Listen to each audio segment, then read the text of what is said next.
Buenas tardes, es 30 de septiembre, nos encontramos en Pintor Rosales número 70, donde están los estudios del Club de la Vida Buena, y quien les habla es Eugenio Pordomingo, y estamos en la tertulia Espacios Europeos, que la pueden ustedes escuchar en CV Radio y en Espacios Europeos a través del digital. Bueno, pues hoy tenemos un invitado nuevo, lo vamos a presentar. Bueno, de momento digo yo el nombre y luego nos lo presenta Rafael Díaz, que es la persona quien la ha traído. Así vamos ampliando nuestra red de colaboradores. Es Amadeo Setién. Buenas tardes, Amadeo. Aniceto, perdona. Buenas tardes. José Manuel González Torga, nuestro maestro de periodistas. Hola, muy buenas tardes. Y nuestro analista político, Rafael Díaz. Y al hilo telefónico, en Barcelona, tenemos a nuestro amigo Jover. ¿Qué tal? Yo soy Jover. Buenas tardes. Hola, buenas tardes. Gracias. Ahora nos contarás todo eso de piratas que has dejado aquí, el partido pirata has dejado a José Manuel Torga asombrado, que no sabía lo que era. Bueno, yo quería hacer antes un pequeño comentario internacional, que bueno, aparte de lo de Cataluña, esto que nos preocupa es más peligroso, y es el bombardeo de Rusia, las posiciones del ejército islámico en Siria. Pero vamos, no es porque sea Rusia la peligrosa, porque ya Francia lo ha hecho mucho antes, 3 días antes, y bueno, yo creo que alguna escarceo había hecho con sus servicios de información. Y bueno, ya lo hizo también en Libia, fue quien inició el ataque contra Muammar el-Gaddafi, posiblemente porque le criticó que le estaba dando subvención, ¿os acordáis, no? Sí. Que dijo Muammar el-Gaddafi que subvencionaba a Sarkozy, y entonces la represalia fue esta. Bueno, pues nada, yo creo que se ha iniciado una nueva etapa. Rusia yo creo que se ha hartado ya, entre comillas, de todo el cerco que está haciendo Estados Unidos y la OTAN en torno a los antiguos países de la Unión Soviética, de la URSS.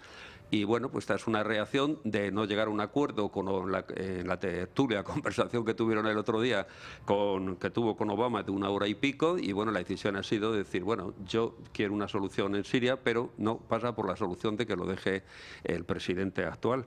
Y bueno, ya hablaremos de eso. Otro tema también para mí importante es la relación Cuba-Estados Unidos, que no termina de cuajar la nueva relaciones diplomáticas, porque Cuba sigue exigiendo que Estados Unidos deje la base de Guantánamo, que debe ser la 850 por ahí, porque debe tener 900 bases en todo el mundo. Y bueno, Estados Unidos me imagino que no interesa dejar la base de Guantánamo, no solamente por la prisión que tiene ahora, sino por otras múltiples cosas de geoestrategia. Y bueno, a nivel internacional, pues no sé qué más contar. Si tenéis algún apunte por ahí de algo interesante, Rafael, que te veo con ánimo de... No cuestión de ánimo. Me estaba llamando mucho la atención el tema que estabas diciendo sobre la base de Guantánamo en Cuba, que tiene ciertos paralelismos con los intereses que tiene Rusia en Siria, por el efectivamente, tema de por eso le ha pedido, y perdona que se me olvide decirlo, a Obama le ha pedido que retire sus fuerzas de allí, igual que ellos hicieron cuando la batalla de los misiles. Claro, pero es que la crisis. Estamos hablando de dos escenarios totalmente distintos, porque la única salida que tiene la flota rusa al Mediterráneo es la base de Tursa. Todo lo que está haciendo desde hace mucho tiempo Vladimir Putin en su sistema, su sistema no es KGB ni cosas de estas, ¿no? Pero que él quiere una presencia muchísimo más activa. De hecho, en Egipto es impresionante hasta los puntos que se está metiendo. Se estuvo barajando mucho tiempo la idea que el tema del Sinaí quería una limpieza ahí para hacer la base alternativa a Tursa, y bueno, pues son cosas que obviamente son de posicionamiento. Los analistas internacionales dicen que todo el Extremo Oriente que se está inclinando hacia la Unión Soviética con más fuerza que Estados Unidos. Si es que los acuerdos de Camp David del 73, que era lo que proveían de dinero sin ningún tipo de problema al mandamás de turno en Egipto, pues ya no son suficientes, ¿no? Es un reparto entre Israel y entre Egipto para una no agresión. Lo que ha llevado realmente, por ejemplo, en el caso de Egipto, es que el 40% de la propiedad de las empresas pertenezcan al ejército, y ante una crisis hace falta más dinero. Llega el primo ruso con dinero y arreglado. Ese es el tema. Bueno, yo haría, si me permitís, una salvedad. Porque la comparación, la comparación entre el tema de Guantánamo y otro tipo de bases que distintos países puedan tener en Oriente Próximo, donde sea, no sé si es del todo adecuada, porque con la base de Guantánamo hay una diferencia fundamental. No es comparable con ninguna otra, porque la situación es en contra del país de acogida. Claro, no tiene nada que ver. Y además Con mucha frecuencia se nos olvida que Guantánamo, además de una base militar estadounidense, es una de las zonas más arraigadas en la cultura cubana. Muchas veces no nos acordamos de que seguramente el poema más famoso del principal autor lírico cubano, de José Martí, es justamente Guantanamera. Sí, pero vamos, yo a lo que me refería es que no tiene una necesidad Estados Unidos de una base geoestratégica aquí porque está al lado. En cambio, Tursa es la única salida que hay al Mediterráneo. Esa es la diferencia. No, pero son cosas claramente distintas. Sí, Francia tiene bases en todas partes, el Reino Unido tiene bases por medio mundo, pero pero no compara con Estados Unidos. No, claro, pero por eso digo, son cuestiones geoestratégicas que pueden tener una cierta justificación y que en todos los casos se hacen con el acuerdo más o menos razonable del país que acoge la base, no es el caso de Cuba. José Manuel, ¿algún apunte sobre el tema internacional? Bueno, simplemente que señalar la doble moral estadounidense que ha patrocinado siempre descolonizaciones, pero se ha procurado meter en todas partes a través de otro sistema, ¿no? Y concretamente lo de Guantánamo ya es una espina histórica a raíz de la guerra hispano-cubana, vamos, de la independencia de Cuba, en la cual entró Estados Unidos para quedarse con lo que pudo, que al final, vamos, en poco tiempo tuvo que dejar Cuba, en principio se lo quedó como Puerto Rico y Nuevo México y California y etcétera, etcétera. Efectivamente. Bueno, si allí estaban los indios, o sea que Estados Unidos ninguno. A mí me hace gracia cuando ahora la prensa estadounidense en español, el New Herald y muchos periódicos estos que yo de vez en cuando veo, dicen no, afroestadounidenses, y ellos que son angloestadounidenses, porque allí los que habían apaches, sioux y etcétera, ¿no? Digo yo. Bueno, Jover, ¿tienes algún tema sobre internacional? Si no, vamos a entrar con el tema de los piratas. No, pobrecito de mí, los piratas somos muy internacionales, pero en este caso el tema es un tema absolutamente nacional. Sí, bueno, yo iba a comentar una cosa que, Josep Jover, no sé qué cargo tiene en el Partido Pirata, pero eres el secretario... Afiliado. Afiliado. Afiliado, bueno. Pues ha hecho una nota de prensa el Partido Pirata sobre el nombramiento que ha hecho el gobierno del juez Abril Campoy, si no me equivoco, ¿no? Para el tema, para juzgar llevar a cabo la investigación, no juzgar, sino llevar a cabo la investigación contra el presidente Artur Mas, ¿no? El presidente de la Generalitat, ¿me equivoco? Exactamente. Joder, pues cuéntanos un poco, porque nos tienes a todos, sobre todo José Manuel, que preguntaba mucho por lo del Partido Pirata. Pues cuéntanos un poco. No, perdona, también. Yo había oído hablar del Partido Pirata, lo que pasa que el señor Jover, a quien simplemente tengo de él una imagen derivada de la voz a través de estos micrófonos del día pasado. Y de la foto que ha salido en espacios europeos y en otros muchos medios. Se hace una idea y no me parecía que encajara en el Partido Pirata, pero vamos... ¿Qué te creías? Que tenía que llevar un parche. Corrijo. No, pero eso puedo explicarlo rápidamente. Cuando hace unos 5 años yo llevé el tema del canon digital contra la Sociedad General de Autores y las entidades de gestión y también en contra del Estado español, realmente el único soporte que tuve por parte desde el primer momento, por parte de ciudadanos, fueron ciudadanos de alguna manera que se les podría llamar frikis o gente de la tecnología, entonces ellos me dieron el soporte y me dieron la ayuda que en aquel momento necesitaba. Vale. Oye, una cosa... Sí, perdona, joder. En Cataluña se constituyeron a similitud de los alemanes, de los suecos, de los de Dinamarca, daneses, se llaman dinamarqueses, me pidieron a mí que fuera a las primeras elecciones como candidato. Y claro, no les pude decir que no. Y entonces, de alguna manera, es una relación simbiótica muy interesante porque, el Partido Pirata está trabajando en lo que serían las fronteras de la nueva democracia. Y entonces, pues, intelectualmente es un reto absolutamente apasionante. Oye, una cosa, pide la voz José Manuel González Torga, pero antes quería hacer un comentario. Se me ha olvidado antes de decirle a Rafael Díaz que nos presente a nuestro amigo Setién, que nos diga su currículum, que nos anuncie, porque esperamos verle aquí más a menudo. Perfectamente, pues nada, muy rápidamente, Aniceto es un amigo mío, es vecino mío en Las Rozas, es escritor. No te den tantos detalles, hombre. ¿Editor? Pues yo no tengo de Las Rozas.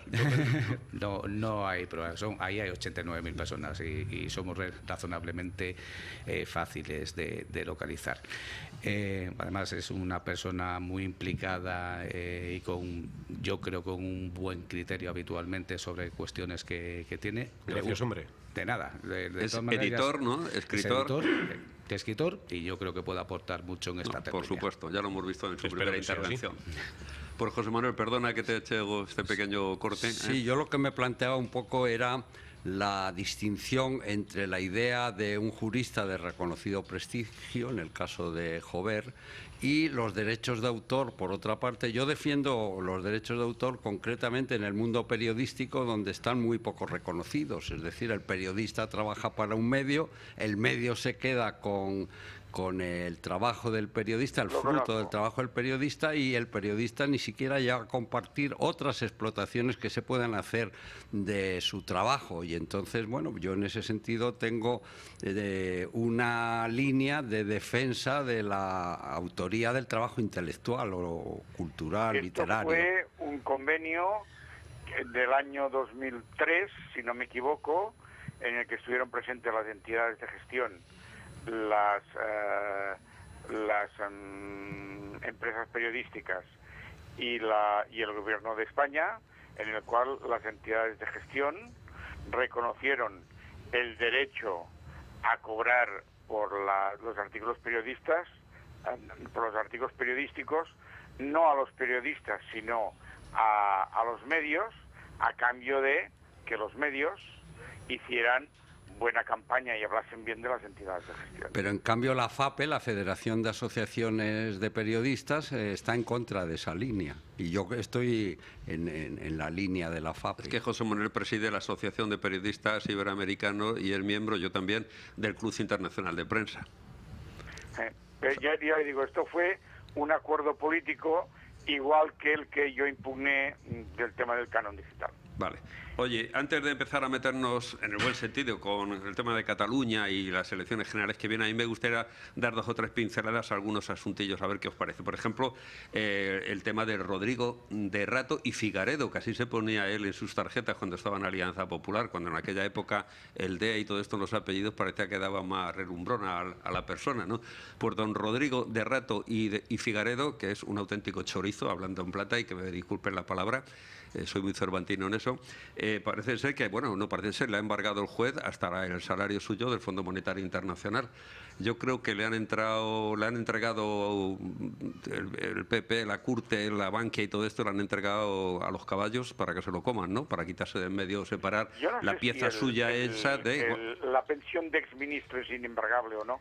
No, he dicho la del Fondo Monetario Internacional. Sí, pero también tiene la de exministro. Sí, bueno, sí, debe tener muchas pensiones, por lo visto, pero bueno, me parece una auténtica vergüenza. Bueno, y luego también me parece una vergüenza, otra vez otro escándalo que va a ser en Andalucía, que aquella autonomía sí que había que tomarla, porque es asqueroso ya el tema, es que han descubierto a través de los fondos FEDER de que financia la Unión Europea, pues otro chollo de empresas que daban dinero a todo el mundo, ¿eh, Torga? Sí, sí, bueno, en relación con la familia Rato, su padre, don Ramón de Rato, estuvo en la cárcel con Franco, ¿no? Estuvo en la cárcel. No con Franco, sino que Franco... Y en la cárcel, ellos son asturianos, estudió y publicó un libro sobre el bable, ¿no? Sí. La lengua vernácula asturiana, que también hablando de lenguas vernáculas, pues conviene sacar a relucir. Bueno, pues luego también tenemos otro tema, es como siempre, las puertas giratorias. Trinidad Jiménez, que como ministra de Exteriores ha sido bastante inútil, como casi todos los que hemos tenido últimamente, pues resulta que ahora se va a Telefónica en un alto cargo también. Será para hacer compañía al... ¿Cómo se llama? Aquel político del PP que está ahí ocupando cargo. Bueno, hay muchos, el marido de Soraya Sáez de Santa María. Hay muchos. El propio Urdangarín, no olvidemos. Urdangarín, efectivamente, era internacional, pero está aquel que fue alcalde de Benidorm. Y presidente de la Generalitat, y presidente.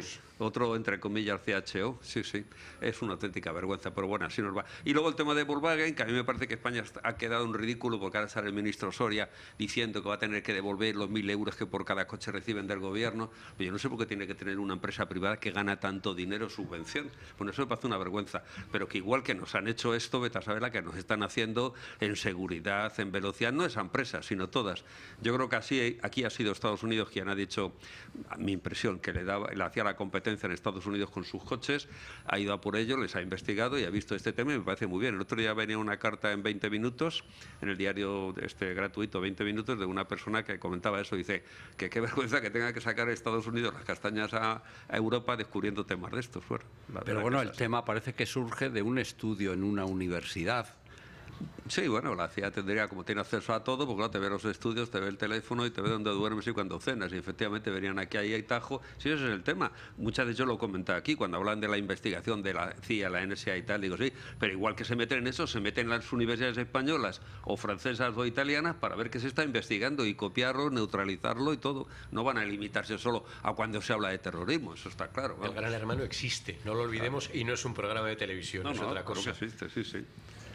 ¿Tienes algún dato sobre todo esto? No, bueno, lo que se estaba comentando, que efectivamente hay un control absoluto por parte sobre todo de las agencias de seguridad norteamericanas a todos los niveles, con el conocimiento y la complicidad de los Estados europeos.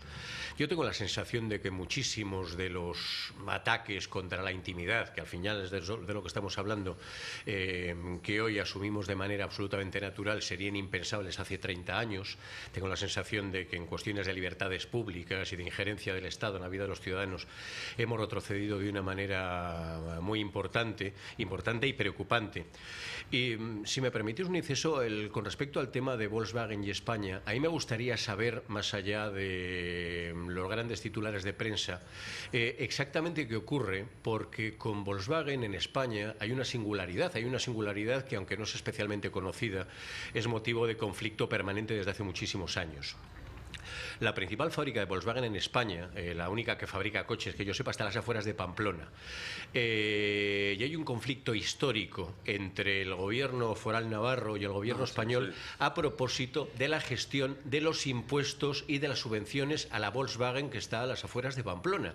Porque recordemos que Navarra tiene unas peculiaridades fiscales radicalmente distintas de las que tiene cualquier otra comunidad autónoma, recauda sus propios impuestos y a partir de ahí negocia con el Estado qué parte se queda y qué parte se cede. Y con Volkswagen, que no es una empresa particularmente pequeña, el tema históricamente es muy complejo. A mí me cuesta creer que el gobierno español pueda decir alegremente pues vamos a dar o vamos a dejar de dar a los coches de la Volkswagen. Por eso he dicho yo lo del ministro Soria. Suena brindis al sol. Ya conocemos muchos temas que surgieron en prensa antes de ser ministro y efectivamente yo creo que así de eso vienen las elecciones en diciembre, hay que aparentar y tal cual. Y yo digo desde aquí, y no nos van a desmentir, por lo menos por lo que a mí respecta, Volkswagen nunca devolverá un solo duro de lo que ha recibido el gobierno español. A mí no me cabe duda. No, ninguna. Bueno, por joder, si tienes algo de Volkswagen y Cataluña, porque si no nos metemos ya rápidamente con Cataluña. Metámonos con Cataluña. pues metámonos. A ver, cuéntanos lo más brevemente que puedas el tema del juez Campó y toda esta maniobra, porque luego queremos analizar el resultado de las elecciones y lo que se puede derivar de ahí todavía, ¿no? Vamos a ver, aquí hay dos cosas. Uno es el resultado de las elecciones, que ya hablaremos después. En la segunda parte. Ya hablaremos después. Lo que desde el Partido Pirata empezamos a investigar esta semana y ha sido la nota de prensa que se habéis colocado en la página web, resulta que al analizar, es decir, ayer queríamos hacer una nota de prensa pidiendo respeto a las decisiones judiciales, aunque diciendo que desde el mundo del Partido Pirata pues no estamos, porque a la gente que quiera colocar urnas se le mete a la cárcel. Pero de golpe al trabajar con la documentación nos damos cuenta de que el magistrado que está instruyendo la causa contra el señor Artur Mas es precisamente el presidente del Tribunal Supremo de Andorra. Tribunal Supremo que ha de decidir, por ejemplo, qué documentación se le da a del caso Pujol al Estado español, que cuando hay un tema de un delito o de una investigación, pues son los últimos responsables de esta investigación, y nos llena de sorpresa. Sin embargo, decía Torga que el juez Abril Campoy había sido propuesto por CiU, ¿no, Torga? Bueno, y con apoyo de Esquerra Republicana de Cataluña, de Iniciativa per para Cataluña, ser magistrado, sí, etcétera. Pero para el cargo de presidente del Tribunal Supremo de Andorra, que es una regalía que lleva incluso aparejada la doble nacionalidad, y tendrá sueldo, ¿no? Que esto ha sido una cosa personal, la gestión ha sido personal del señor Carlos Desmes. Entonces va a tener dobles hipotecas o triples. Y triple sueldo. Y triple sueldo. A ver cuál es la que pesa más. Y excepciones fiscales, como ciudadano andorrano. Efectivamente, porque es que además la ciudadanía andorrana se obtiene en segunda generación. Salvo los magistrados. Salvo los magistrados. Antes se decía, yo recuerdo que estuve en Andorra hace muchos años, solo se podía conseguir casándose con una pubila. Exactamente. Los que eran de fuera, claro. Ahora es muy restrictiva, pero hay una serie de magistrados que, a propuesta del Consejo General de Poder Judicial, pues tienen esta regalía. Y el problema no es que esta regalía, el problema es que están empezando a salir así, testeando algunos convenios que se han ido firmando, toda una serie de regalías para magistrados que supongo que irán estallando los próximos meses. Pues, Jover, te quiero decir que cuando metimos la noticia en espacios europeos, en 2 horas así hubo muchísimas entradas, o sea que ha debido de cuajar la noticia por ahí, ¿no? No sé si la ha publicado por ahí en algún sitio más o algo. La ha publicado el Confidencial, la ha publicado creo que es 2 o 3 confidenciales en Barcelona, pero bueno, la idea es, y la idea jurídica que quiero transmitir es de que yo no sé si el magistrado, o mejor dicho, yo no sé, yo sí creo que el magistrado puede ser recusado, porque además es un magistrado presidente de un tribunal extranjero, aunque se llame Andorra, pero es extranjero. Perdón, pues, pero para ser recusado, pregunto, ¿ha de serlo por las partes o por el fiscal o cabe que alguien más lo recuse? Claro. Por la parte, claro, el premio que le han dado, que le dieron a este señor en diciembre del año pasado, justo cuando se pone en marcha el 9N y le toca a él, es un premio que ya quisiera yo para mí. Ahora, también quería apuntar a Jover que la idea de sacar a las urnas para hacer una votación no debe ser algo totalmente abierto. Por ejemplo, Tarragona puede decir derecho a decidir y tener urnas para separarnos de Cataluña. O Hospitalet de Cataluña. Que lo diga, ningún problema. Y se sacan urnas y hacemos urnas por cualquier cosa. Por mí no hay problema. La existencia de Dios, de tener claro una cosa, el pago o no pago de impuestos. Los estados, como ahora los entendemos, son mutables. Es decir, nosotros hubo una época que lo que habían eran reinos absolutistas, después pasaron a estados modernos, y quién dice si dentro de 20 años las formas con las que nos regimos los ciudadanos no se llaman ya estados, se llaman asociaciones empresariales, corporaciones de no sé qué o lo que sea. Bueno, en el momento que entre el tratado con Estados Unidos de libre comercio, va mutando, y por lo tanto enterrarse en la idea de un Estado que es una creación de finales del siglo XVIII, pues ni el catalán ni el español ni el de Ruanda, Burundi. Bueno, yo te voy a decir es una situación que los parlamentos, y como eso nos lo hemos de tomar. Sí, que los parlamentos van a quedar prácticamente anulados en el momento que se apruebe, Dios quiera que no se apruebe. Desde luego, yo personalmente estoy en contra. Aquí siempre hemos hablado muchísimo de ello, incluso espacios europeos, y dimos unas jornadas en el Cruz Internacional que incluso participó Torga y Javier Martínez, me acuerdo que fue el coordinador de este tema, los primeros en organizar un acto, una jornada que duró un día, y vino cantidad de gente, bueno, muy importante de este país para notificar, dar a conocer a la gente por qué estábamos en contra y dar a conocer lo que tiene el TTIP. Pues en el momento que ese acuerdo la filtración que se hizo sobre TISA, que es un tratado paralelo, de servicios, fue pues cosa mía. Habría que saber el análisis de TISA que se presentó en diciembre del año pasado fue hecho en mi despacho. Pues lo recogeremos y lo sacaremos. Decía que habría que saber por qué el tratado que lleva negociándose más de un año con Estados Unidos, y que yo creo honestamente que puede repugnar a cualquier persona con un espíritu mínimamente democrático y que crea mínimamente en la soberanía popular, por qué es tan poco tratado por la prensa, por qué es tan desconocido y por qué es apoyado aún de tapadillo por los dos principales partidos políticos españoles. A mí me gustaría saber. Te diría más, ¿por qué los parlamentarios europeos, cuando han ido en sede parlamentaria allí en Europa a recibir alguna información, les han quitado los bolígrafos, les han mirado las gafas con aparatos electrónicos? Hasta Podemos lo comentó, pues lechugas. Dicen, me niego y me salgo y no entro. Y no van allí como corderos, se dejan mirar de arriba abajo por unos guardias de seguridad que cobran una burrada aparte de una empresa que será estadounidense, me imagino, o francesa o inglesa, me da lo mismo, y es intolerable eso. O sea, un diputado, un parlamentario europeo, le tienen que estar mirando absolutamente por si graba algo. O sea, que no pueden conocer la verdad. Es muy preocupante. No pueden. Y además, el Parlamento Europeo aprobó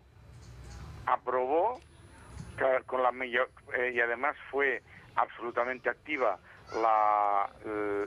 el Partido Popular Europeo, aprobó que los parlamentarios no pudieran saber. El Partido Popular y el PSOE también. El PSOE, unos miraban por un lado, otros miraban para otro. Es lo mismo. Pero muchos peor. Aprobaron también. Casi peor. El PSOE tiene esa costumbre de crítica. Dice una cosa y cuando llega al poder hace otra. La contraria. Pero bueno, nos vamos a meter ya con las elecciones catalanas y todo esto. Y antes te quisiera comentar una cosa. El objetivo del Partido Pirata, por terminar esta primera parte que nos comentes, que nos interesa mucho, ¿qué objetivo tenéis como partido? Básicamente, ahora estamos trabajando herramientas de transparencia. Y hemos trabajado, por ejemplo, herramientas de voto electrónico. Por ejemplo, pues hemos suministrado tecnología tanto a Podemos como a CUP para poder hacer el voto electrónico de sus afiliados. Por cierto, ahora que dice el voto, hoy venía en el periódico digital de Pedro J, no sé si todavía es suyo solo o ya es lo que iba a sacar El Español, un artículo que se titulaba más o menos, dice, los independentistas catalanes no hubieran sacado nada si el sistema proporcional estuviera implantado y tal.